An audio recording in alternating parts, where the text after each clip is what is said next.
Hello everyone मैं सैनिकाय आपनालोक सकलोके पुनर्बार मोर YouTube चेनेलटोले स्वागतम जनाइछु। আজি হৈছে কাতি বিহু, সেই গতিকে পোনপ্ৰথমেই আপোনালোক সকলোলৈকে মই বিহুববিয়া শুভেচ্ছা জ্ঞাপন কৰিলোঁ। আজি বিহুৰ দিনটোতনো মই কি কৰিছোঁ, কেনেকৈনো বিহুটো পাতিবলৈ লৈছোঁ, তাকে এই ভিডিঅ'টোৰ জৰিয়তে আপোনালোককো দেখুৱাওঁ বুলি ভাবিছোঁ।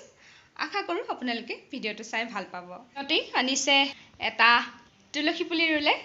কাতি বিহুৰ দিনাখন নতুনকৈ এটা তুলসী পুলি ল'ব লাগে বোলে। এইটোৱেই হৈছে আমাৰ তুলসী পুলিটো লগোৱাৰ লগতে আমি টাব চাকি চবতে কালাৰো কৰিলোঁ আৰু এইদৰে সজাই থৈছোঁ। ওচৰতে এটা ৰংগোলী বনালোঁ, অকণমানি ৰংগোলী। এনেকুৱা ধৰণৰ কাম কিছুমানে খুব আনন্দ দিয়ে, খুব ভাল লাগে এনেকুৱা ধৰণৰ কামবোৰ কৰি। আপোনালোকে চাগে ভাবিছে তুলসী পুলি চোতালৰ পৰা আহি বাৰান্দা উঠিলেহি। আচলতে এওঁক দেখিছে নহয়, এওঁ হ'ল মাষ্টাৰ কালুৱে আমাক তুলসী গছৰ তলত চাকি দিয়াৰ আগতেই চব লুটিয়াই শেষ কৰিব। এয়া দেখিছে, তাৰ চাৰ্কাছ আৰম্ভ হৈ গ'ল। কালু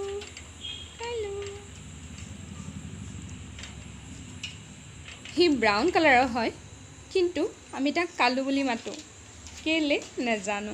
এতিয়া যাওঁ বিহু বুলি অকণমান পায়স বনাওঁগৈ। তেনেহ'লে ব'লক যাওঁ পাকঘৰলৈ। পায়স বনাবৰ বাবে সকলোবোৰ যোগাৰ মই আগতীয়াকৈ কৰি থৈছোঁ। অকণমান জহা চাউল আধা ঘণ্টাৰ আগতেই ধুই থলোঁ, তেতিয়া অকণমান চাউলটোও কোমলে। আৰু এই কেৰাহীটোতেই মই গাখীৰখিনি উতলিবলৈ দিছোঁ। এইটো পিছে মাছ মাংস বনাওঁতে ব্যৱহাৰ কৰা নহয়। গাখীৰ উতল আহিছে আৰু মই এতিয়া চাউলখিনিও লাহে লাহে দি দিছোঁ আৰু মাজে মাজে এইদৰে লৰাই থাকিম। ফলমূল কেইটামানো ধুই কাটি মেলি থৈছোঁ। লগতে এয়া থুৰীয়া তামোল 3খনো বনাই থৈছোঁ। আইতালৈ খুব মনত পৰে যেতিয়াই মই থুৰীয়া তামোল বনাওঁ, কাৰণ আইতাৰ পৰাই শিকিছিলোঁ বনাবলৈ। বুট মগু অলপ ধুই থৈছোঁ। এইফালে আমাৰ পায়সো প্ৰায় হৈছেগৈ। এতিয়া মই ইয়াত ড্ৰাই ফ্ৰুটছ অৰ্থাৎ কাজু আৰু আলমণ্ডখিনি অকণমান ৰিফাইন তেলত ভাজি ইয়াত দি দিম। গৰু ঘিউ হ'লে বেছি ভাল হয়, কিন্তু মোৰ নাছিলে, সেইবাবে ৰিফাইন তেলেই দিলোঁ। আৰু এতিয়া মই ইয়াত দিম পাউডাৰ গাখীৰ অলপ গুলি। পাউডাৰ গাখীৰ দিলে পায়সকণ ডাঠ হয় আৰু খাবলৈও ভাল হয়।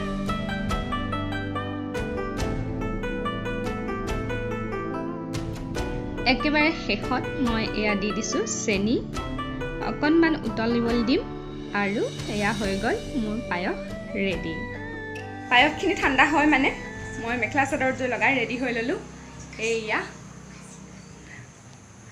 আৰু এইয়া আমাৰ আনিছ বাবু ৰেডি হৈ ল'লে।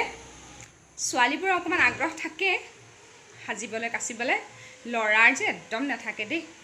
ইমান বাৰ চিঞৰাৰ পাছত গৈ থৈ ভৰি হাতকেইটা ধুই টি চাৰ্টটো চেঞ্জ কৰি ল'লে। আৰু ইতিমধ্যে আমাৰ পায়সো ঠাণ্ডা হৈ গ'ল।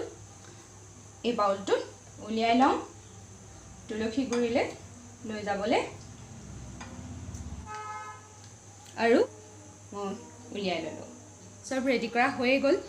এতিয়া মই শৰাই ভাগ আগবঢ়াই লওঁগৈ। শৰাই দিয়া মোৰ হৈ গ'ল। আজি কাতি বিহুৰ শৰাই আগবঢ়ালোঁ, তুলসীৰ তলত চাকি দিলোঁ। ভিডিঅ' কৰা নহ'ল, কাৰণ শৰাই সজাওঁতে প্ৰাৰ্থনা কৰোঁতে বহুত সময় লাগি যায়। ফটো পিছে তুলিলোঁ কেইকপিমান, ভিডিঅ'টোৰ এণ্ডত মই দি দিম, আপোনালোকে চাব। আৰু প্ৰসাদ ভাগ কৰি লৈছোঁ। আমি তিনিটাই মানুহ, 3 ভাগ প্ৰসাদ সজাই ল'লোঁ, প্ৰসাদ পায়স। আৰু এতিয়া যাওঁ প্ৰসাদ খাবলৈ।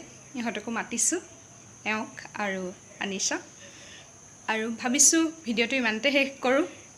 ইমান বেছি অভ্যাসো নাই ইমান দেৰি কেমেৰা হাতত লোৱাৰ। লাহে লাহে চেষ্টা কৰিছোঁ। প্ৰসাদ খাই উঠিয়ে লুচি ঘুগনিও বনাম বুলি ভাবিছোঁ। ৰেডি কৰি থৈ দিয়া আছে চব, তাৰপিছতে সেয়া বনাব লাগিব। সেইটো কাৰণে ভাবিছোঁ ভিডিঅ'টো ইমানতে শেষ কৰোঁ, কাৰণ সময়ো হৈ আহিছে।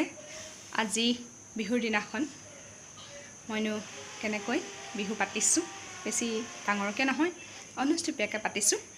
যদিও অতি আন্তৰিকতাৰে শ্ৰদ্ধাৰে পাতিছোঁ মই বিহুভাগ, তাকে আপোনালোককো দেখুৱাবলৈ চেষ্টা কৰিলোঁ। ভিডিঅ'টো চাই কেনেকুৱা লাগিলে আপোনালোকে জনাব। যদি ভাল পালে তেনেহ'লে লাইক কৰিব, শ্বেয়াৰ কৰিব, লগতে চেনেলটো প্লিজ ছাবস্ক্ৰাইব কৰি দিব, কাৰণ আপোনালোকৰ শুভকামনা আৰু আশীৰ্বাদৰ খুবেই প্ৰয়োজন আমাক। নতুনকৈ আৰম্ভ কৰিছোঁ, তেনেহ'লে নতুন এটা ভিডিঅ' লৈ আপোনালোকৰ মাজলৈ এইদৰে আহিম। তেতিয়ালৈকে বাই বাই কোৱা। বাই।